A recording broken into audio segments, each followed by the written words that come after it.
This podcast includes graphic depictions of true crime cases and may contain explicit language. Listener discretion is advised.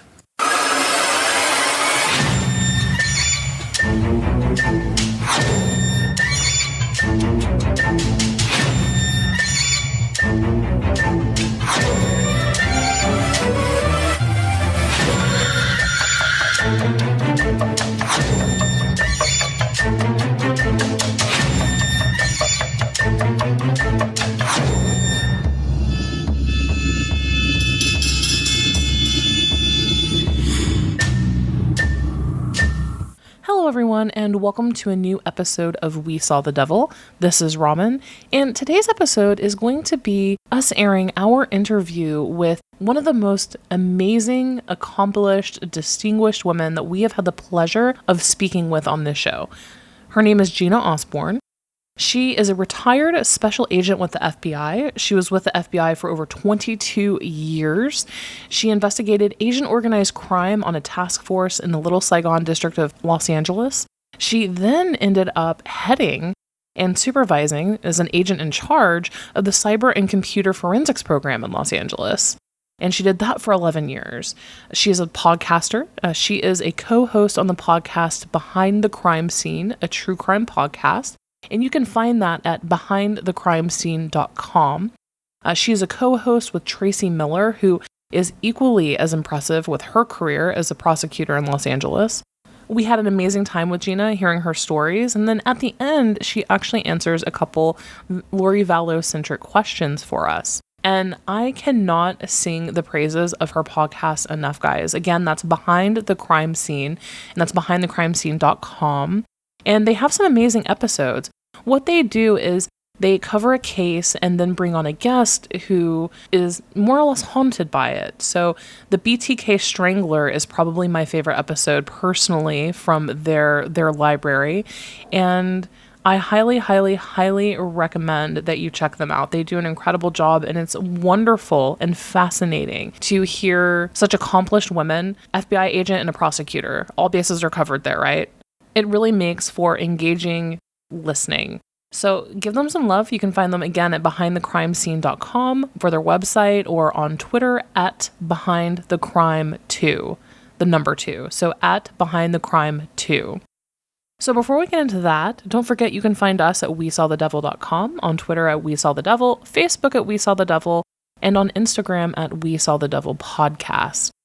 As always, don't forget about our Patreon. You can find us at patreon.com/WeSawTheDevil. If you like the show, you can support us for as little as $3 a month. And yeah, we have really cool goodies: stickers, merchandise, t-shirts, handwritten postcards, Patreon only and ad-free episodes. The list goes on and on. So check out our Patreon and find a tier that works for you. So this interview is coming out today on Monday, and then tomorrow we are going to actually put out our profile on Jason Mao. We've had that in the wings waiting and finishing up some research, and we are finally ready to put out that episode on Jason Mao, how potentially he could be connected, lies that people have told. As everyone knows, he's distancing himself from Lori and Chad, and sorry, buddy, it's not true. So we have a profile very similar to Zulema that will be released tomorrow morning as well. So we are going to go ahead and get into the interview and air that. First, we're going to air their promo, get into the interview, and we will talk to you soon. I'm retired FBI agent Gina Osborn. And I'm Tracy Miller. I've been a prosecutor for over 2 decades. And we host Behind the Crime Scene, a true crime podcast, where we look beyond the yellow tape and interview first responders, prosecutors, and investigators on notorious cases that have impacted them throughout their careers. Join us on your favorite podcast provider or visit us at behindthecrimescene.com. Gina, once again, thank you so much for taking time to come on the show today. My pleasure. Everyone is really excited, and it's not every day that a Lily True Crime podcast like ours gets to host a woman of, God, your resume. It's incredible.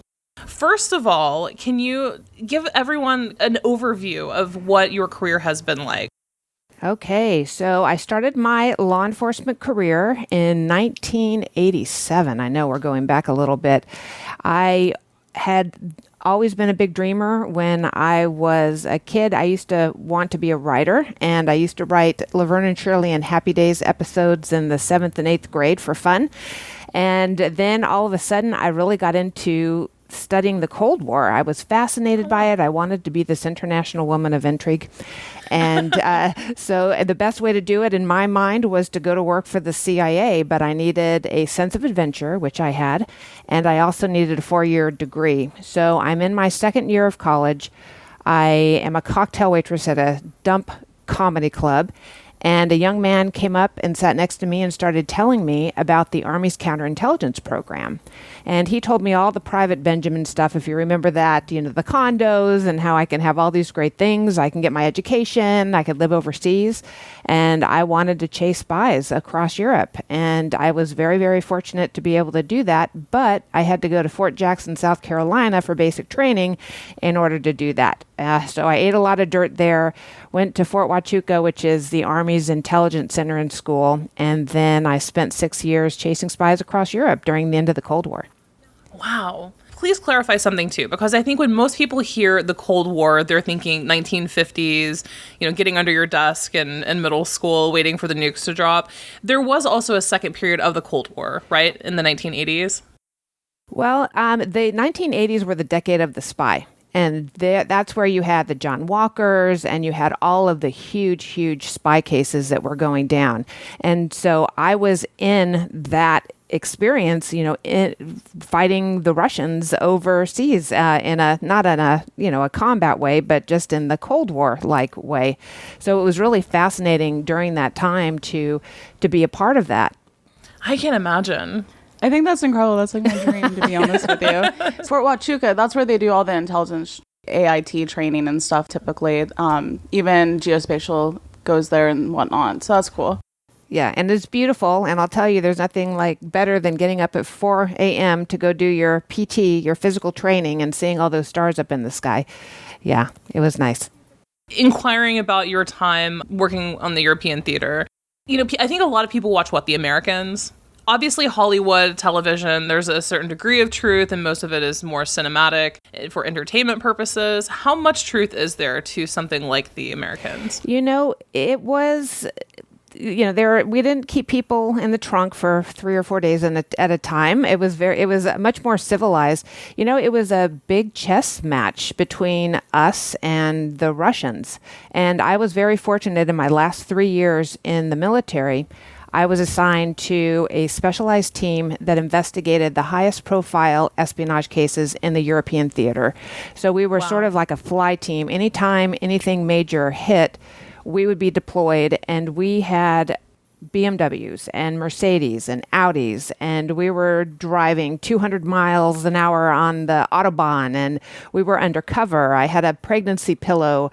The CIA had given us this undercover bag for each of us. We were all programmed for this. And so we would dress up and, because if we were on surveillance, and we would work 20 hours, one time the longest surveillance I've been on was 78 hours in a row. But we would go out there and we would have to do the super crazy spy things, and we would watch for dead drops and do counter surveillance and identify spies. And I'll tell you when we talk more about the Army stuff. My favorite cases, I'll tell you about a case that I worked. I'm so excited. Yeah, I want to hear all of it. Okay, I'm so thrilled. Wow, you're completing your life dream as a child. That's amazing. Yes, well, write anything, write for television, and that's really what we can fast forward to that now because I left the bureau in 2018, and that's what I'm doing now. I'm developing a television show. Now, do you have any published books as of yet? I am. It only took me a few years. I took a little detour, but all of the experience that I gained during my 28 years in law enforcement, I'm definitely using in my writing. I'm working on a nonfiction book right now. I can't really talk about it, but I think you gals are going to love it. And I'm also working on a television show, developing 2 television shows actually right now. Okay, let's start with your FBI background, because I think, as far as when we put it out to the public, that's where we got a lot of our questions. People seemed very focused on your experience in the FBI. What is the biggest misconception about the FBI that you've seen when people ask you questions? I know you do motivational speaking as well. So what are the biggest misconceptions? Okay, the biggest misconception is that the FBI is wiretapping everybody.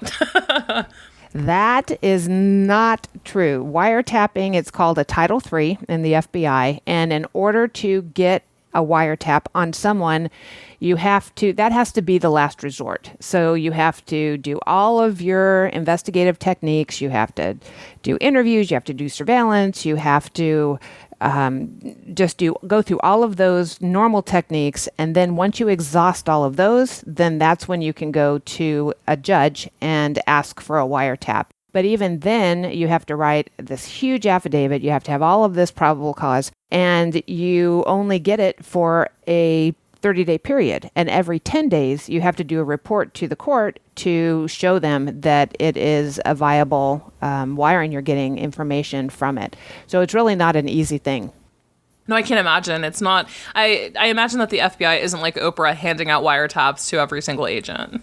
No, absolutely not. And a lot of people, it's a lot of work because it's a lot of paperwork. It's a lot of, administrative burden. You have to have people actually sitting in the wire room listening to the conversation. You can't just run it and go.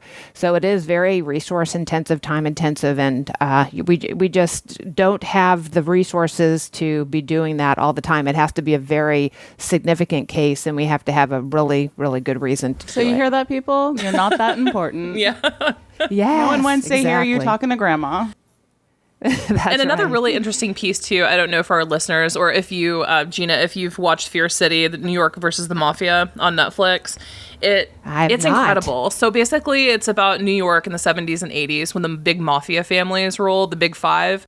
And it actually shows how they wiretapped and legally used that, had 5 different FBI teams, and the amount of work that went into placing those wiretaps and just the man hours too, putting them in and listening and going over tape. So I can't imagine that the FBI does that to every Tom, Dick, and Harry.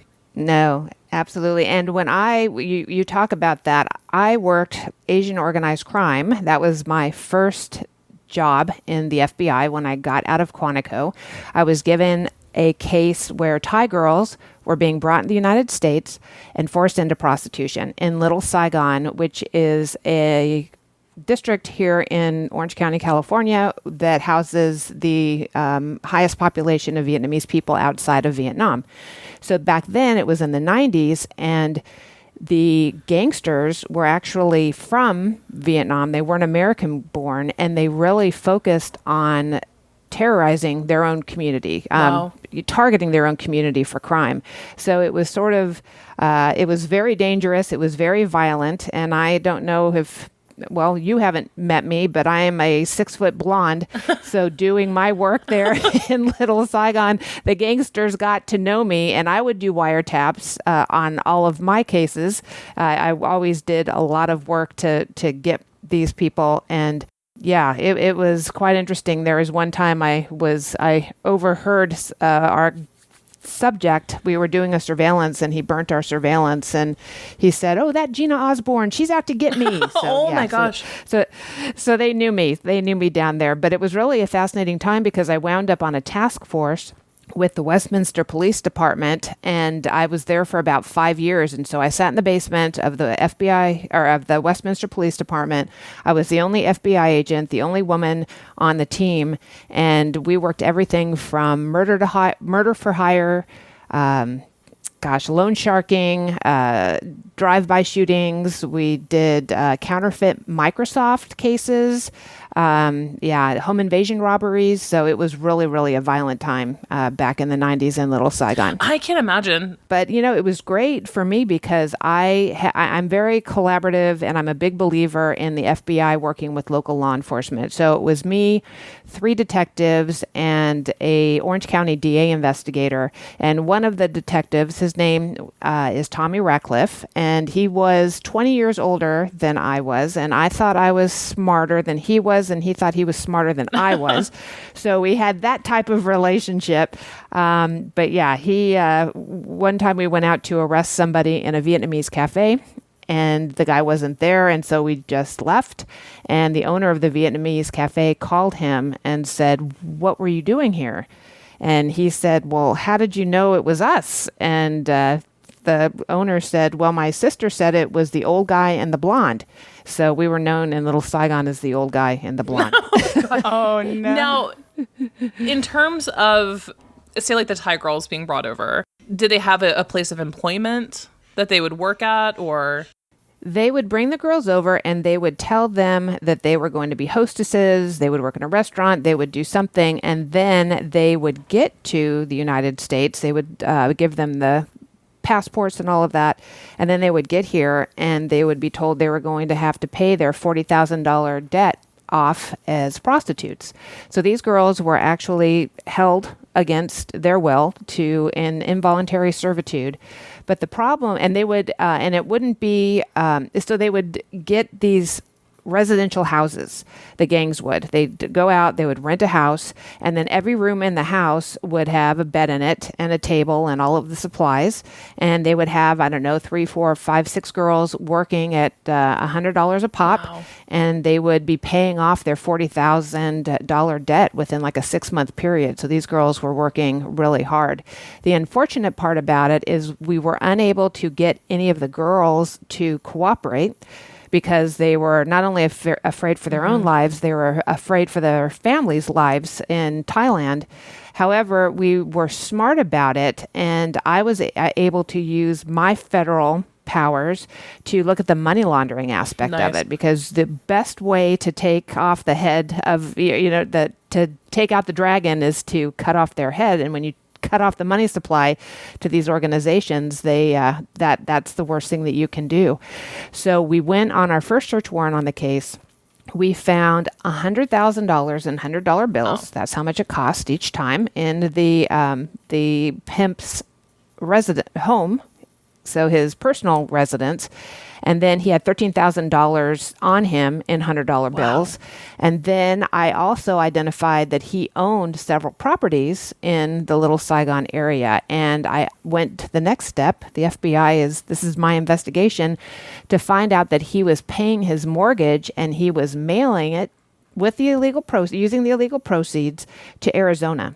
So I was able to seize all of his real estate along with the $100,000 that we found, because it was going across state lines. So that's how I was able to get him. I couldn't get him on the involuntary servitude, but I was able to get him on money laundering. But that's still for great celebration. Unfortunate that you can't get him on the servitude, though. Yeah. I mean, it's still saving lives and still, helping those girls out, and that's what's really important. Well, by the time we were finished there were no Thai girls in Little Saigon working out of these residential brothels. It was just too much of a hit and too much of a vulnerability for the people who were doing it. Sure. I'm assuming that you've seen the dark side of the gangs and the, mafia. Have you witnessed assassinations? I have not witnessed assassinations. No, I have. We had drive-by shootings and we had hits that were put out, but fortunately we had wiretaps up on the subject and we were able to stop them from happening. On one particular occasion, we stopped it from happening before he went out and shot someone. Wow. But that was great. It was the leader of the Pomona Boys gang, and there had been a shooting. So one gang shot the other, one of the Pomona Boys gang. And we were listening to it on the wire the entire day. And the head of the gang was looking for a gun. He got a guy from San Jose to bring a gun down. And then it's midnight. We'd been out doing the surveillance and this operation for probably 18 hours at this stage in the game. And then we thought they were done. Mm-hmm. So the head of the Pomona Boys gang said, "I'm going to bed. That's it." And we had surveillance out on the guy who with a gun, and he was at a hotel across the street. Well, the next thing you know, the guy comes out of his hotel room. He goes and he picks up the head of the Pomona Boys gang, and they're on their way up to the Commerce Casino to do the shooting. Wow. So we shut down the 22 freeway. This was like one of the best moments of my career, to see the Pomona Boys gang leader proned out on the 22 freeway after the police shut it down. So he got some time for that. Now, how much adrenaline is coursing through you? When you lived it, I mean, this had to have been a massive high. It was a lot of fun. You definitely, I mean, you're part of a family. When I was on that task force, I mean, they were my brothers, and, sometimes we fought, and, then we made up and we made great cases together. So, when you're part of a team and you are doing great things for the community and you're saving people, I mean, it definitely, it's very gratifying. Let's just put it that way. From multiple people, we received the same question. And that is, what was it like working in such a male-dominated field at that time? Gosh.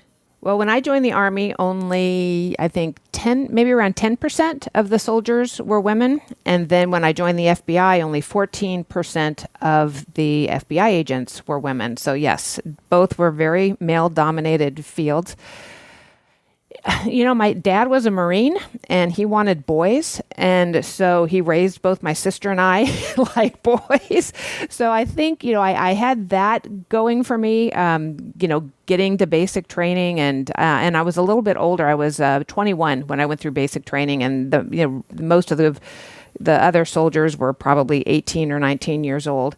So I think, you just learn to work in that environment and to be effective. And as my 28 years went on, I really learned that you just have to be yourself. And we as women really want to be perfect, or feel compelled to be perfect in that type of environment. But I found that when I stopped feeling compelled to be perfect and really embrace my flaws, because our flaws are what makes us extraordinary, I was a better agent, I was a better leader, and I had more fun at it. So yeah, it was definitely different. Sometimes it was challenging, but you really have to believe that you're there for a reason, and you use the skills that you have. I have a degree in psychology, and I used it every day, whether I was working cases or as an executive. And yeah, you just have to have the confidence and believe in yourself that you're there and you are large and in charge. To your knowledge, how has it changed from the 80s, 90s to, say, 2020? When I went into the Bureau in 1996, I was on a squad with some of the first women in the FBI, because J. Edgar Hoover had to die before they allowed women to become FBI agents, and that was in 72, I believe. So these women, they were like probably, they came in the 70s, and just listening to the stories that these women tell, because for the FBI, the average age going through the academy is 31 years old. So it's a second career for people. So there were women who were police officers back in the 60s. And there was one woman named Colleen McKay, who was one of my training agents. And she would tell me when she first became a police officer, and I think, for some reason, I think she was in Portland, but I forget. She told me that they wouldn't allow women on patrol. So all of the women would sit in miniskirts and they would be in the office. And then one day they decide, okay, we're going to let women be on patrol. However, they didn't have pants, uniform pants for the women.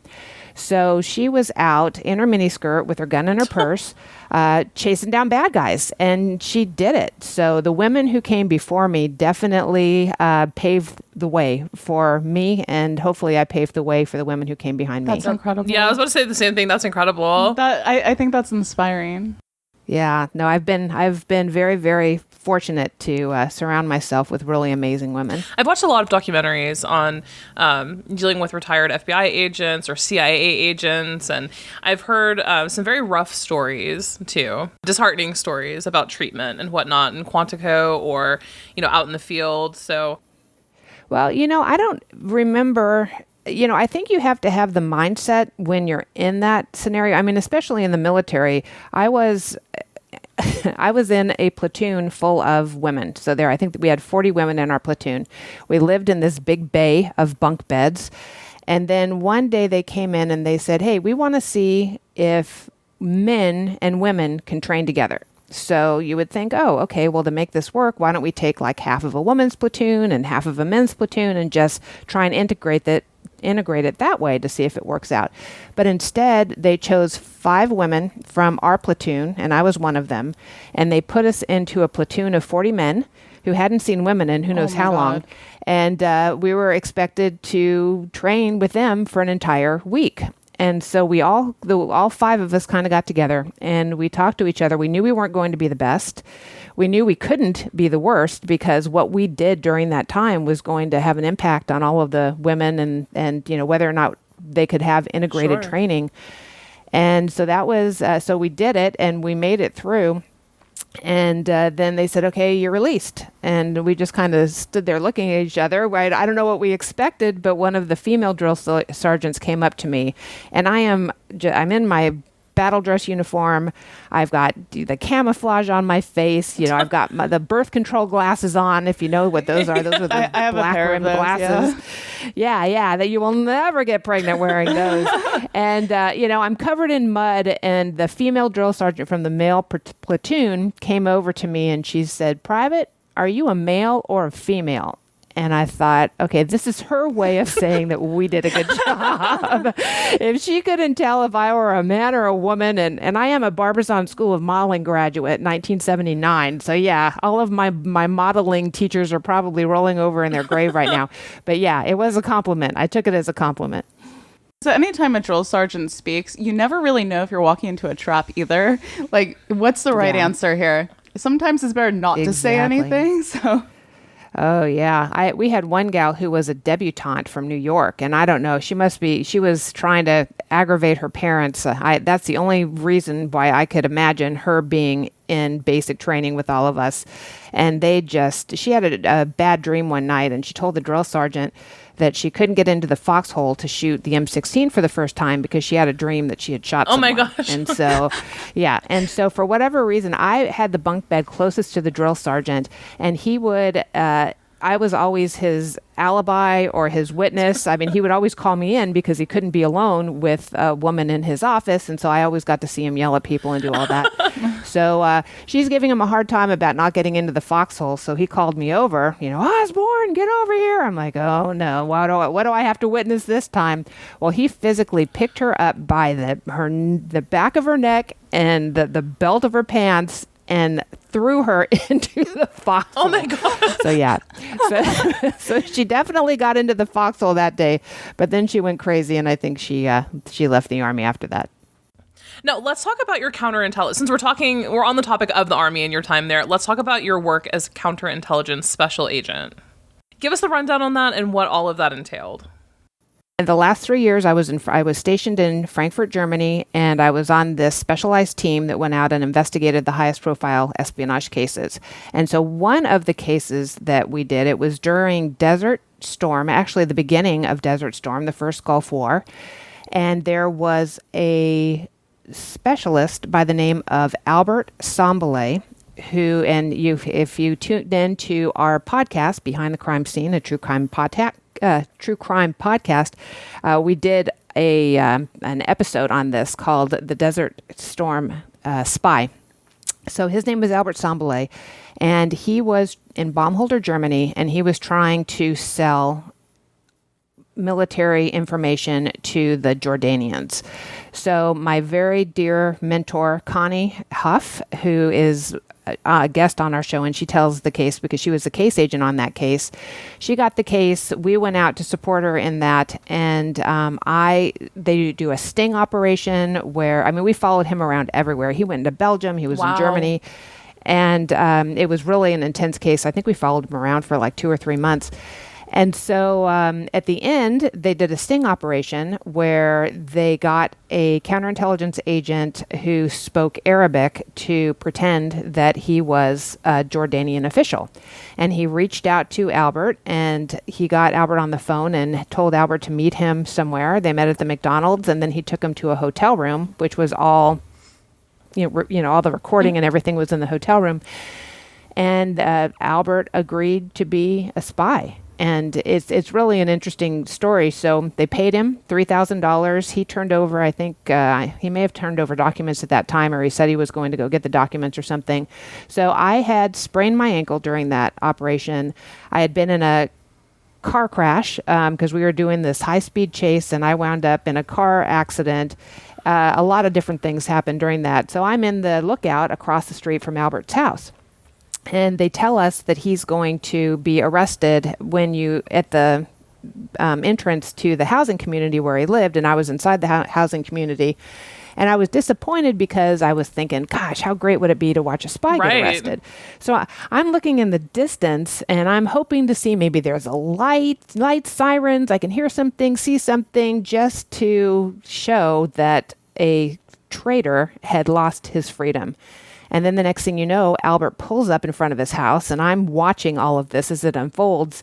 They pull him out of his car, they throw him on the ground, they handcuff him, and he wound up getting 34. He was sentenced to 34 years in prison for espionage. Yeah, it was amazing. For a former Orange County, California cocktail waitress turned counterintelligence agent, it was like off the charts. So yeah, that was pretty exciting. That's crazy. Now, as you're doing all of this surveillance, so, there's a Hollywood version of espionage and spies, of, changing disguises and things like that. And there's a really gripping documentary on YouTube, actually, with a former CIA disguise master. And she's showing different tips and tricks of how they change someone's disguise. They go into a building, come out a different person entirely. Did you ever experience or have to do that? So not only did I experience and have to do that, I taught people how to do that. So we would have classes. This is my dream. This right here is my dream. Yes, exactly. It was called a personal polish, and that's when you completely change from head to toe. And it was funny because I went to this advanced Army counterintelligence training course, which was the creme de la creme for the people in my MOS. And there were 12 students in the class. It was 2 women and 10 men. And so the other woman, we completely bonded. And so we were going to do this big operation as part of this, we're going to get graded for it. So we went and bought wigs, and we did all of these things. And it was just, so she was 6 feet tall as well. But she was a redhead, and I was the 6 foot tall blonde in the class. And so we would throw these wigs on. And I remember we were in a shopping mall, and we were looking for the guy. And then from the distance, I see this giant woman with this crazy wild hair. And then she sees me, and we were just cracking up looking at each other. But yes, we definitely that's what we did, because you couldn't, if you couldn't let them see you more than once, or else, you would blow the operation. You'd burn your surveillance. Can you divulge what the craziest disguise was that you had to put on? Oh gosh. So my favorite was the pregnancy pillow. So that was the best, because not only could I use that as a disguise, but I could sleep on it in the middle of the night in the woods. So yeah, so that was the best one. So that one, and then they would give us material that you could make scars, wigs. You would always have like 5 different changes of clothing. So that's we definitely did it. I mean, it was a real deal back in the day. Can you divulge any sort of methods? Like, what was your average day like? Did it just depend on the case that you were working? Did you spend more time out in the field? Did you have, say, in-office administrative research work? What was your average day like? It would just depend. If we were out on operation, we would be undercover out, and we would have hotel rooms that we would stay in. We would be in the cars, and we would go out on surveillance. So usually we had at least 2 people, usually 2 people in the car, a driver and a navigator. And you would, have maybe 6, 8, 10 cars, depending on how big the operation is. I mean, it's not like you see on TV where you have 2 people or 1 person in a car doing surveillance. Right. I mean, this was a professional thing. We had hundreds of thousands of dollars worth of equipment. We had cell phones in our cars back in the 80s. So that just goes to show, how much money was invested in our being able to get the job done. So yeah, and then you would go out, and sometimes you would sit around and do nothing in the car all day long. I did get my 4-year degree in the car because I would write my term papers whenever we were off doing things. That's how I got my 4-year degree from the University of Maryland. But yeah, and then there would be utter panic. Okay, we've got the target. You have radios. You're communicating. The target's in the car. We had codes that we would use. So if, although we had an encrypted system, there was a code system for brevity. And then, you were on the road. So you'd be sitting around for hours doing nothing. And then all the action happened. And you were out there trying to watch somebody do spy craft. That's amazing. Did you ever ensnare, say you were on surveillance or you were, after one target, did you ever ensnare or come across a completely different person who was also involved and took you down a whole other rabbit hole? Oh, absolutely. And that's what you were hoping to find, because you're following them around for such a long period of time because you want them to come into contact with other people. And then that way you're able to neutralize. Because the best thing is for them to meet with, a covert operative, and then you're able to witness it. So yeah, that was the whole purpose of it, was to see who they were reaching out to and having contact with, so you can expand your investigation. And one other question too, just kind of like your personal opinion. How many tendrils does Russia have all throughout Europe? So back then, we were at war with this former Soviet Union. So we were in this Cold War. And, you had the Eastern Bloc countries who were trying to spy. And then you also have, the Americans who were also trying to do our thing over there to get intelligence and information. But I was reading, I forget where I read it. I think if we would have gone to war, I think we would have lost based on all the human intelligence that the Soviet Union had, all the classified information. If you look at the Walker family, and they gave them the codes. They gave them all this significant information. So it's a good way that the war ended the way that it did, because if we would have gone to battle on European soil, it would have been a big problem. How do you think that translates to today, in today's situation? We asked Connie Huff that, who was on our episode, our Desert Storm spy episode. And yeah, if she said that a leopard never changes its spots. So if you look at what Russia is doing with interfering with the elections, they haven't stopped doing what they're doing. There's still a spy world out there. It's absolutely insane to me. And then you learn something new. I can't imagine what the FBI itself is aware of. When we peon civilians are aware of so much ourselves, I can't imagine how deep and dark it goes. Oh, and the CIA, yeah. Yeah, well, I can just say I worked terrorism for the FBI for several years, and I can tell you that they are preventing so many attacks from happening. You see it on the news sometimes where they said, oh, there was someone who was trying to do something and that was they wanted to blow this up or that up. But I'll tell you, the FBI is relentless when it comes to neutralizing these events from happening on U.S. soil. And we can't be perfect because sometimes we don't get information and we don't know things are going to happen. But if you look at what the FBI is doing every day on the counterterrorism front, I'm very impressed with what they do. Do you know of any attacks that almost happened or came down to the wire, maybe minutes or hours before it happened, and the FBI was able to stop it? Like anything that you can speak to? I can't really speak specifically because I worked cyber for the last 11 years of my career.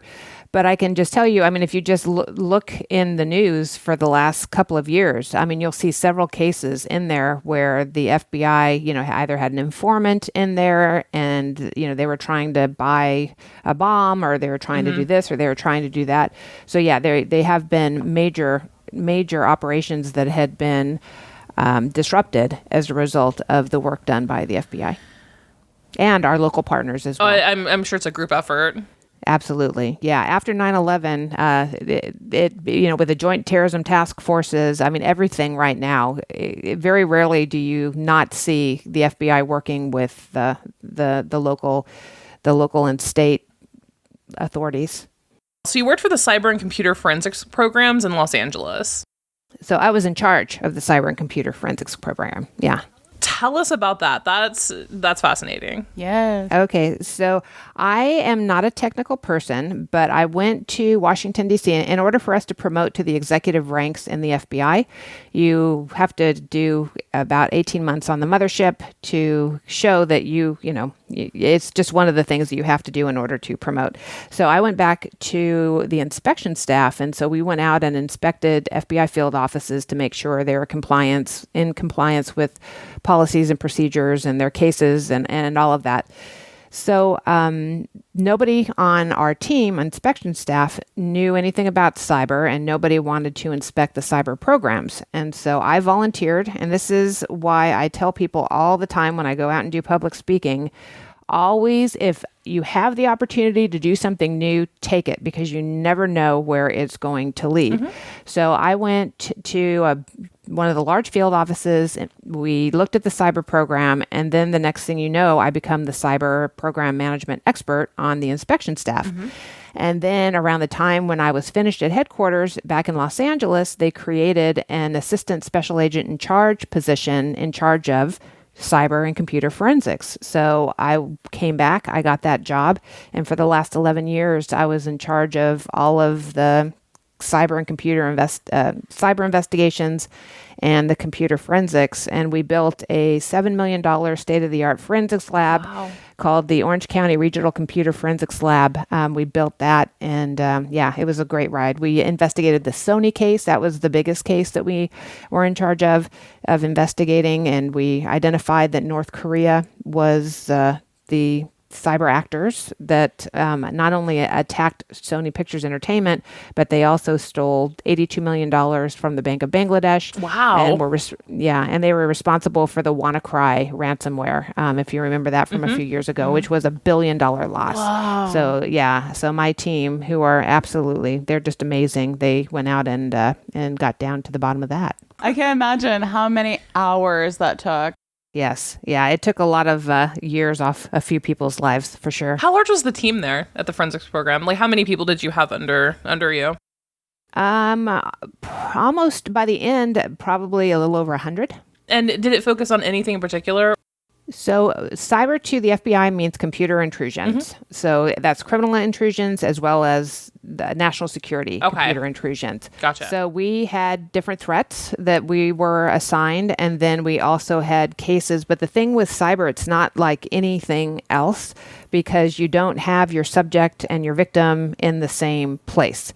You know, your hacker may be in Eastern Europe or Egypt or wherever, and then your victims could be in Los Angeles. But it was definitely interesting, and really it was fascinating to me because it was a chess game that we had during the Cold War, but then it was a chess game that my people would play with these super, super wickedly smart hackers.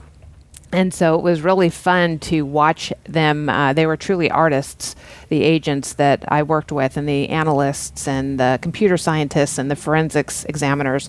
It was really a great time for me. I imagine it was almost like a bit of a chess game, back and forth between hackers and... Yes, absolutely. But we did one really big case that we worked. It was called Operation Fish Fry, and it was the first FBI case to be worked jointly with the Egyptian National Police. So that we wound up arresting, I think, 54 people in the United States and 47 people in Egypt. So it was really an amazing case. That's incredible. Now, a lot of the computer intrusions, is it mainly to just fish for, say, money? To steal money, identities, intelligence? What's the number one motive you guys saw? If it's a nation state, sometimes they'll want to steal research and development. Mm-hmm. If it's a ransomware, they want financial gain from it. So it really just depends. You've got your hacktivists who do it for their ideological reasons. You've got, your romance scams going on. Where you've got, warehouses full of people, maybe in a country like Nigeria, who are trying to get these women to get ensnared in their webs of deception. So yeah, it just depends. There's a lot of different things going on out there in the cyber world. And there's also, of course, crimes against children over the internet. I had that for 5 years, although that doesn't fall into the cyber program anymore for the FBI, but I had that team for 5 years, and that was like the best. I'm not going to say it was the best team ever, but those people, I mean, to have to do what they do all day, every day, and deal with the people that they have to deal with and look at the images, they are true heroes. Now, when you were doing this, did the dark web as we know it today exist? Yes. Are you able to discuss that at all? Or are you guys, like, if you were able to penetrate that? And Does that need to know? yeah, does that need to know? Well, there was one case that New York did. They did a dark web case. I think that was like one of the first big ones that they had. Silk Road. Yeah, that was one. I think so. I think it started there. But yeah, there's definitely I can't really say. But yeah, don't go there. As a true crime connoisseur, reading a lot of stories, and obviously sex trafficking is huge on the dark web. Mm-hmm. And so they have different means of communicating and whatnot. So a lot of sinister things that happen on the dark web. Yeah. And I think it's probably better to leave it there. Yep, I think we'll move on from that. I know what Robin's thinking, so yeah. I'm reading her mind right now. And there are some things on the dark web that we have heard of that are just so beyond anything you can imagine. Yeah. Let's talk about your podcast. Okay. Yes, please. You have a co-host, Tracy Miller. Yeah. And she has quite the resume herself. You guys together, this is just like the power team. I don't even... 1-2 punch? Yeah, 1-2 punch here. Your podcast is Behind the Crime Scene podcast? Is Behind the Crime Scene a true crime podcast? Yes. And no, where did you get the idea? I mean, I can't imagine based on your resume and history, but how did this transpire? You know what's funny is both Tracy and I are friends with the former Orange County sheriff. Her name is Sandra Hutchins, and she was the only female sheriff and the first and only female sheriff that we've ever had. And I remember working with her like 15, 18 years ago when she was with the Los Angeles Sheriff's Department. And I remember thinking of her when I met her. I was a supervisor at the time, just how impressed, because this woman, when you talk about being calm, cool, and collected, she has it going on. She's got this quiet warrior thing going, and I have always been impressed. And then when she became the Orange County Sheriff, I remember going up to her, and I didn't want to mean any disrespect whatsoever, but I just remember saying, "You go, girl," because it was such a huge, it was her against all of these other men, and she was appointed the sheriff. So it was really just great. And then so she retired, and I am on the board of directors for the Girl Scouts of Orange County. And she and I ran into each other at an event. And she said, well, why don't you come to my house and we'll go to a winery or we'll do this. And I'm like, okay. So I go over and she and I were chatting. And she says, you need to meet Tracy Miller. Don't you know her? And I said, no. And both Tracy and I worked in Orange County overlapping for over 20 years. And then the next thing you know, Sheriff Hutchins sets up this lunch, and Tracy and I get together again, and we just start talking. Well, we can do this and we can do this, because Tracy's a public speaker as well. Mm-hmm. And then out of nowhere, okay, well, we can do a podcast. Well, then we could do this. And then probably within a month of the time that we had that lunch, until we got our podcast up and running. So that's what we do. So she's a prosecutor, I'm the investigator, and what we want to do is humanize law enforcement. So we have guests on our show that talk about the big case that haunted them throughout their career. And so we've had some really amazing guests on our show. And we would just love to have you all subscribe and join us. And my favorite episode of yours so far that I've heard is BTK. Yes. That was incredible. Yes. I know a lot of our listeners are super into BTK, and I promise you, please check out Gina's podcast. Do you want to talk about that episode briefly? Yes, we had Jeff Stanley, and Jeff Stanley was an assistant special agent in charge with the FBI. And if you go back in his career, even before he started with the FBI, he was in Kansas. And he talked about how he remembered when he was 10 years old, he would sit around outside at night with his cousins, and they'd have the flashlights under their chins. and they would talk about the BTK killer, and they would scare each other so much they would have to run into the house. So fast forward, he's the supervisor in Kansas, and he supervised the FBI's investigation into BTK and capturing him. He working with the local police on that case. So it's really fascinating to hear his story about how, he used to scare himself to death, and then he wound up being part of the capture. So it was really neat. No, it's an amazing episode. Again, I cannot give you guys kudos enough. I think the BTK case as a whole is so frequently overdone with true crime with no real new spin, angle, or any addition, right? But your podcast, Gina, that was one of the most just mind-opening episodes I've heard. Wow. I wish truly that you could put it on a video series. It belongs literally on an Amazon documentary. Okay, well, stand by. Stand by. That's the kind of information we need. Absolutely. Yes. And yes. BTK is one of those series of events of will he ever be caught? It's incredible how he was caught and how they did the whole cat chase on him, and he deserved to be caught. Yeah. Yes, absolutely. Horrible. Now, a side note too, have you ever encountered a serial killer, Gina?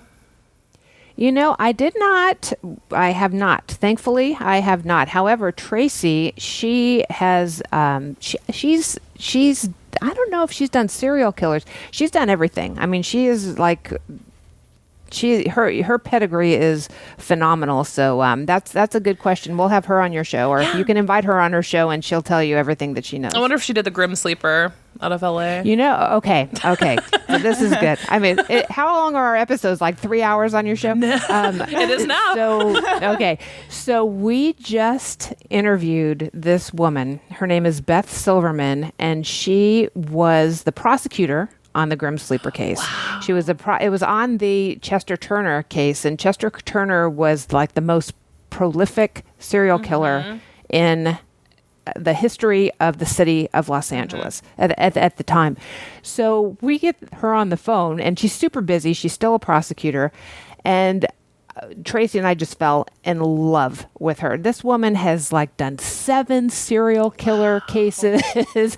She did the Grim Sleeper. She is the biggest badass of any. I mean, she's just amazing. So the three of us, we had this interview of her, and it was we're having coffee in this little circle, just chatting about things. And so she's going to be on the show in a couple of weeks for the Chester Turner case. But we are definitely going to have her back, and we'll talk to her about the Grim Sleeper, because this woman is amazing. Let us know when that is happening, and we would love to promote that for you, because the Grim Sleeper is heinous. It is, and not enough people know about it. So it's kind of like East Area Rapist for some reason. People outside of California they just don't know about it, and it was. Yeah, well, on this Chester Turner case, we also interviewed the medical examiner on that case, the one who did all of the DNA to link all of these women together to prosecute him. And she tells a story about how she's on the stand and she's thinking to herself, okay, this is just these are files. These aren't, she just didn't really make the connection that the files that she was testifying to were actually people. Wow. And then she's looking out into the audience, and she's really kind of it's connecting for her. So the detective on the case asks her if she wants to see the video that they have where Chester Turner killed one of these victims, and she is still wrecked as a result of seeing that video, and she tells the details of it, and it truly, truly haunted her. Oh. So those are the types of stories that we like to have on our show, so people can really see the behind the scenes optic of what we really deal with when we work in law enforcement. You're our favorite. Oh, you're my favorite. Seriously, that's so important too, and something that you don't hear enough. And as you know, we cover the Lori Vallow case, right? Is the ERT team that came out to excavate, 2 small children, the bodies of 2 small children from the dirt, and what they witnessed. And I think that I'm glad that you are humanizing law enforcement, especially FBI agents and stuff like that, because you guys the computer forensics and sex trafficking, and then what you did too is the counterintelligence. And I mean, you guys witnessed so much, and I think that a lot of people take that for granted or don't think about it and just consider it, well, it's their choice, it's a job, but it's an important job, and I'm sure that it makes some psychological marks on you along the way. Oh, absolutely. There's definitely residue. And when you look at the evidence response people, the ERT evidence response team, and what they have to do. I mean, if there is a plane crash, a bomb on a plane, those people are the ones who are digging the body parts out of the ocean and trying to get the remains back to the loved ones. So they really have to do a lot. And even we did on one of our episodes was on the 2015 San Bernardino terrorist attack. 14 people were killed. And that crime scene just, I mean, imagine having just death and destruction all in the same room, and the sprinklers wound up going off because while they were shooting. So now it's just absolutely soaked in there. So, these evidence response team people and others have to go in there and collect all of the evidence, and it's not a 15-minute deal. I mean, it's an hours and hours and hours. And so the FBI, we have victim witness people, but then we also have employee assistant therapists that are there for the agents to talk them through, these traumatic events. But yeah, that's the downside of being in law enforcement. I can't imagine. I didn't know the sprinklers went off at San Bernardino. Yeah. And that was in one office space, right? It was in an office That's space terrible. at this, the regional center there. That's terrible. And then there was the attack in France at the concert hall too. I can't imagine the Parisian equivalent of the ERT going in there with that. I mean, they threw grenades at one corner. So terrible. Yeah. So tell everyone what day you release your show, your website, all your social media handles, where people can find you, because they have to listen. Okay, behindthecrimescene.com is our website. You can listen there. We're on Apple. We're on all of the major podcast providers. So we hope to see you all, or hear you all, or have you all in our family. Let's see. We have a Facebook page, Behind the Crime Scene. We are at Behind the Crime 2 on Twitter. And I'm on LinkedIn, Gina Osborn, and Tracy's on LinkedIn as well. You can get a hold of us through there. And we really want to have a relationship with our listeners. So if you all are interested in hearing about a particular case, and I think the Grim Reaper might be a case that I'm hearing that you all are interested in learning more about, please reach out to us on our website and let us know. And we will search out the people who participated in that investigation and see if we can get that on the air.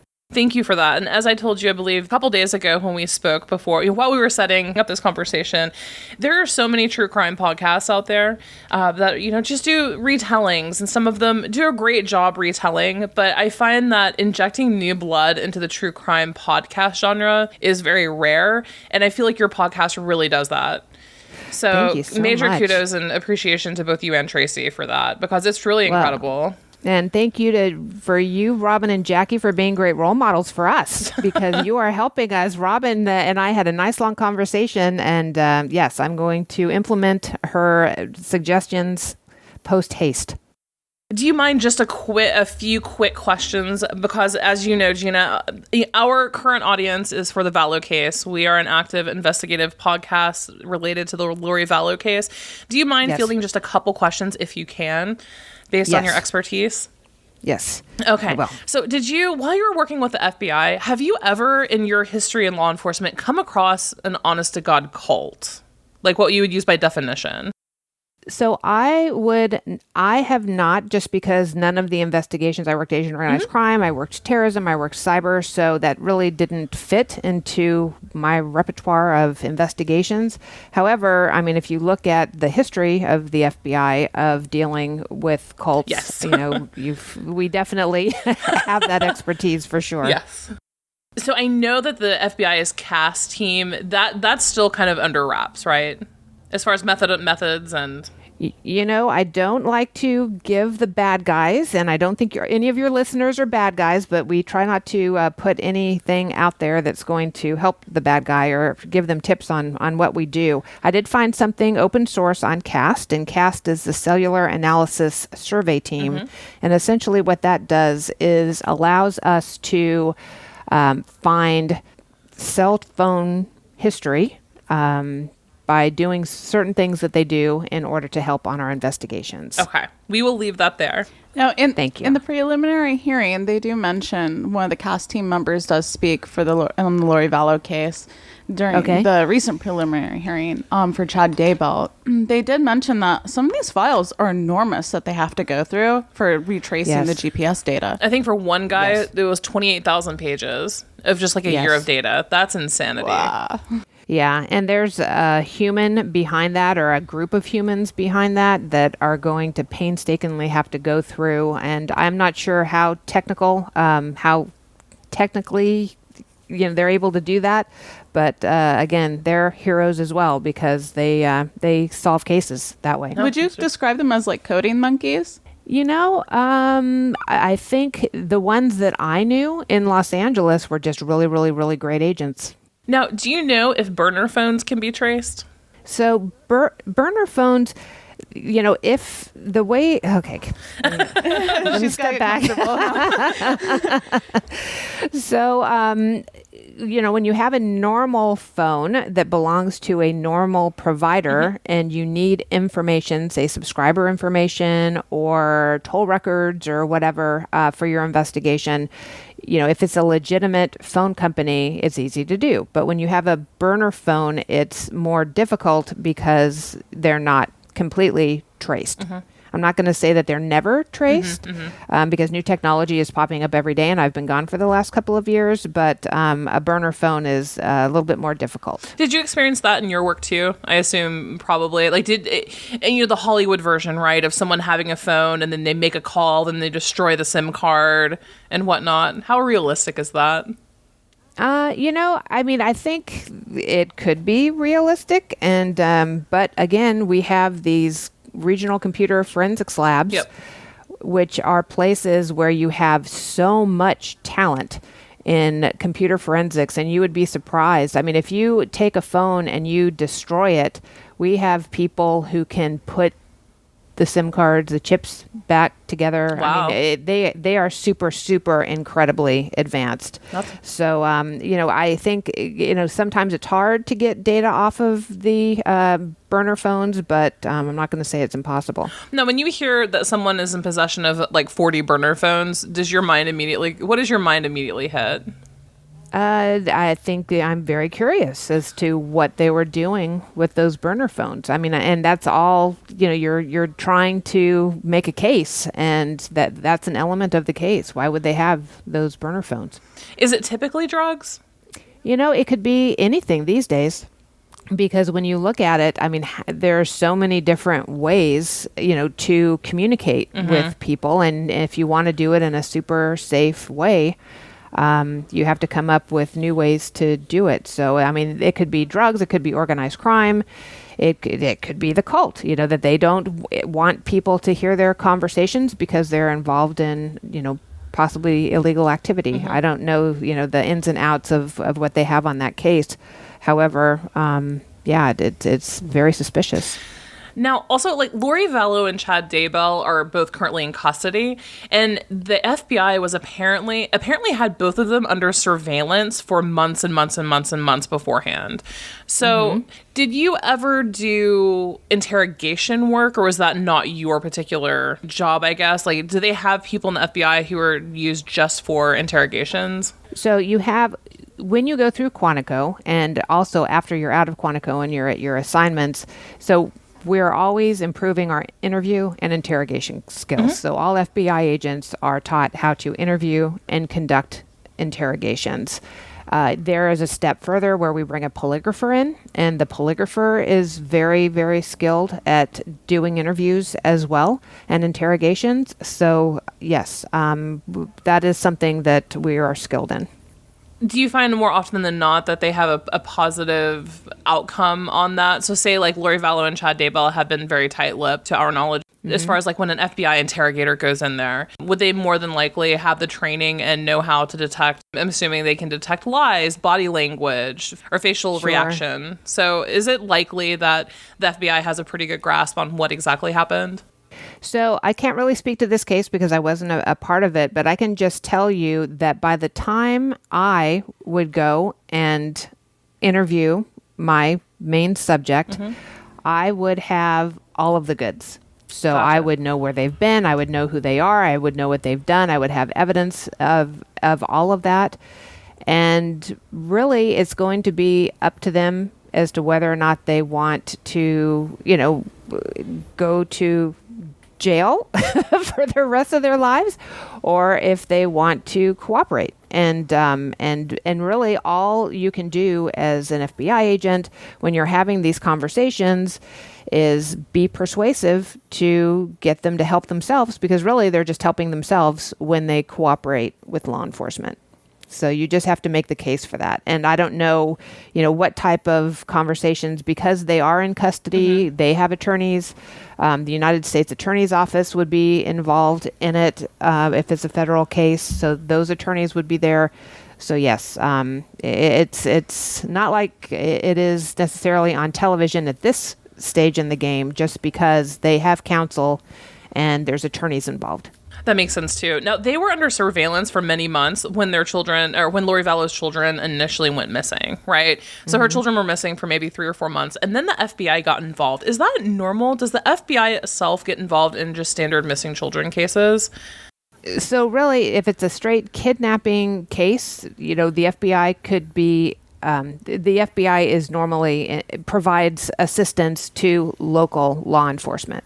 So that's how it works. And like I said, in this day and age, it's very rare that local law enforcement and the FBI, because the locals, they have tremendous manpower that the FBI doesn't have in a smaller field office. But the FBI, we have a lot of technical things that we can bring to the table. And, we can bring other people and experts in, behavioral analysis unit people, the profilers. So the FBI has a lot of resources. So it only makes sense for the local government and the FBI to work together, especially if they think that there's an interstate connection. Oh, okay, yeah, the interstate connection was absolutely a given, considering that they were traveling from the continental U.S. to Hawaii consistently. And I guess my last question, too, in your line of work, maybe not considering your fields, but have you ever seen a subject or a target die, or say a hit put out on them, and they did a really good job of covering it up and making it look like natural causes? That is up. The medical examination is so sophisticated now that I think that would be hard to do. However, I'm not an expert in that.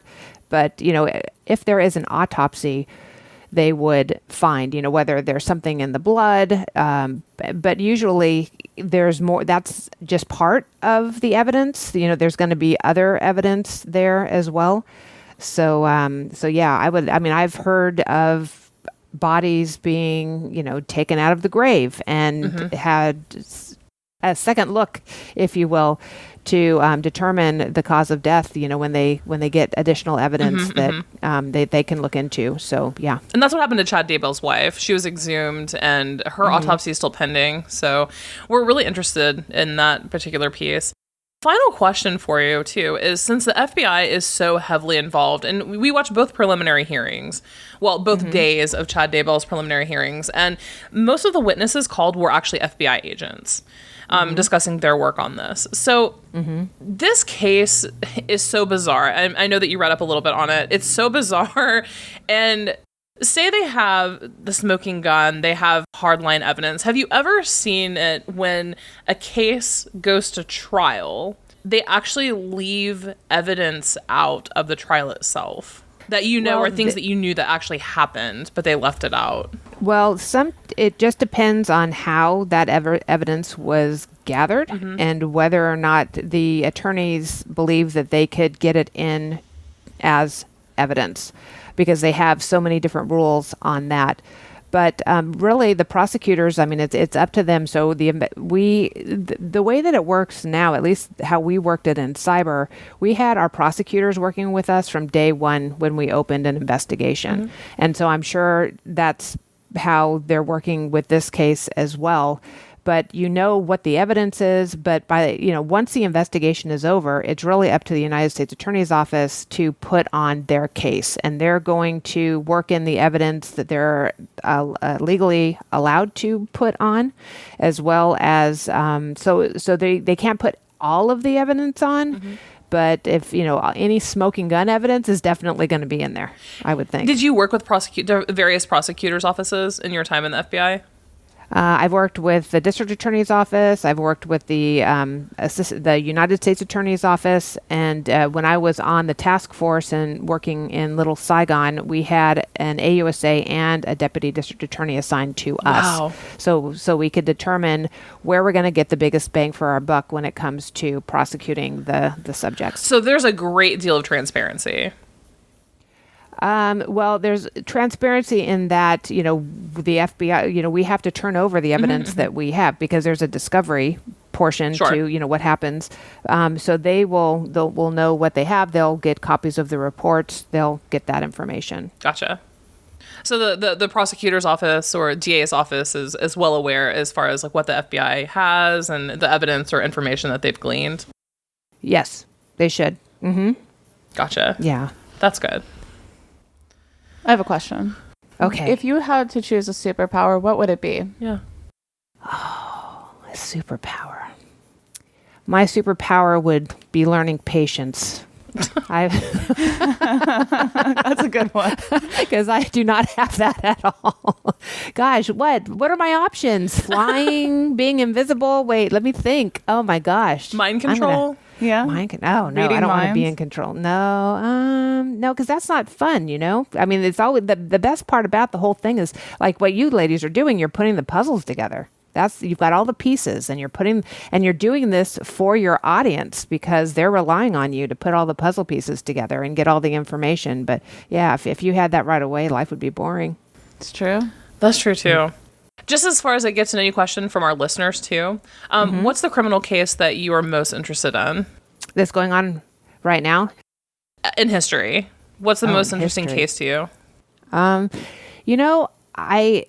I, having been in charge of the Crimes Against Children program when back in the day, the Jeffrey Epstein case is absolutely fascinating to me. And I think Tracy and I are going to start talking about Ghislaine Maxwell on our show just because it's so diabolical. And I have studied predators. I've gone to this Dallas conference that they have where I was there for 5 solid days, and I needed to talk to a psychiatrist when I was done because there's, when all you do is focus on pedophilia and fetishes and murdering children and child pornography. I mean, it's just a horrible, horrible thing.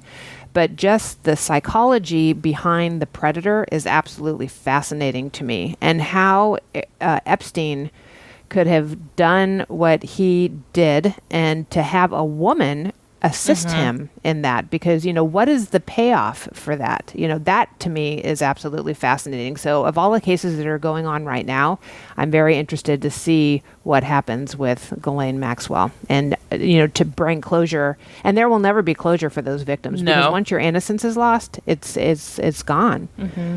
So I have a very, very soft place in my heart for victims of those types of crimes because, kids don't deserve that. Nobody deserves that.